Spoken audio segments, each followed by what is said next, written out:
Now the IPA and the ginger beer have now moved down to Timaru to be brewed, and those beers will remain being brewed there for sheer supply and demand. But here on site the others are still being brewed. The boys have been working on the porter today, and we've got the raspberry wheat beer. I think a few of you might have already tried this. What do you think? Lovely. Lovely? Yeah. Brews and raspberry. You going to try it? Beautiful. So that is our latest release. It's only, what are we, 12th of October today? Yeah, so it's only 12 days old. So it is only here or in a few of the bars on tap. The bottles are just hitting the supermarkets now, if not into next week. Now, when it comes to making beer, there's three main ingredients that you do need. First of all, you need your water. We're lucky here on the west coast that we can get quite a steady supply of that, especially now it's springtime. Everyone wants to do white baiting. It doesn't always happen when the river's in flood. Good for us though, it means there's plenty of water coming down through the catchment. We filter it again through sand and carbon just to make sure we get rid of any of those last impurities.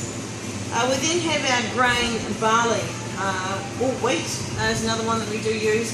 What happens is we start the germination process and then we halt it, and the following times and temperatures give us a range of different characteristics, and this is what we call a malt.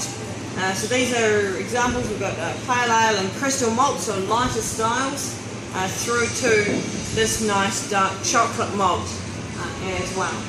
So we'll use different quantities and different beers depending on what we're trying to brew. So something like the pilsners or the lagers may only 2 or 3 different types of grains, whereas our black beer has 5 different types of grains, including this nice dark chocolate one. Now, this next one is our hops, and I'm going to pass this around. Please, just for smelling purposes only. I don't really recommend tasting these. There's no amount of beer, alcohol, or food that will rinse this off your taste buds. Have a wee smell. Watch everybody screw their face up now. I don't even know who to taste it.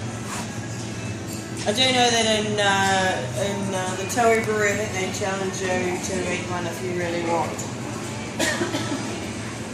But swap them over. You have 2 slightly different styles. These are your aromatics, the bitterness and the sharpness. And the other is to act as a natural preservative to your beer.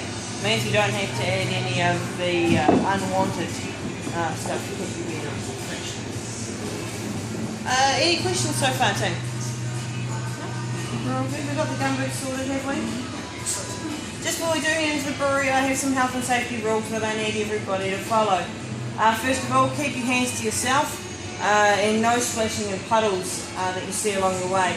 The boys do clean up with a dilute caustic soda solution. It's not something that I want to expose you to anytime soon. There are also hot and cold vessels throughout the building. I don't want you to suffer any burns either. There are also tripping hazards along the way. These include wet floors, hoses and uneven surfaces.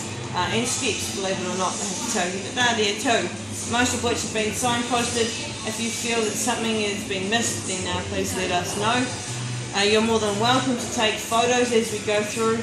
I'm not sure about the entire filming though, but I'll let you away with it just this once.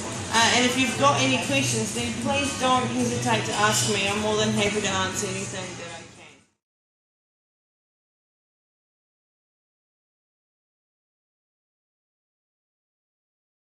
Through the blue machine at the other end here.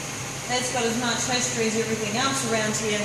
Parts of that come from the old Bedford truck that used to make deliveries. Whether it's part of the decking, some old moving parts, we needed to do what we could to keep it moving a few years ago. Then once the bottles are on the conveyor belt, we'll force it down to single file and they'll thread themselves into the machine. So they'll go over like that and then drop down. Now the red button there at the back corner, that's going to pick up the bottles and fill them. We're going to do a full loop around before they get one of their crown caps put on them. And those crown caps mean that you need a bottle opener or a lighter or some party trick to get your beer open. There's no twisting when it comes to these. Don't recommend using your teeth though. I cringe at the thought of that. A glass on an eagle, first of all, let your beer run down the back of the glass. And where possible, don't let the tap touch the glass. Hygiene and safety, I don't want you to tip that and end up in your beer. But also keep the tap out of the beer, otherwise you suck that back down the line. Just hygiene reasons, it keeps everything nice and tidy.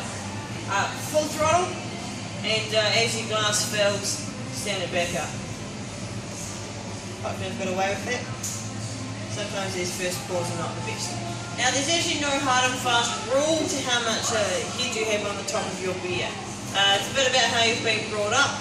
Most of us Kiwis will have one finger, if that, on the top of their beer. If you go to talk to a Dutch or a German, they'll tell you that you should always have two fingers on the top of your beer. And I have to say, I probably lean towards more of the Kiwi way. No one really wants to be drinking the frothy stuff on the top. But it's actually quite important when it comes to the tasting, the aromatics of the beer. This all helps when it comes to that. So, grab yourselves a glass from the end of the bar, give it a crack, and then we'll have a go at guessing what you're all drinking, eh?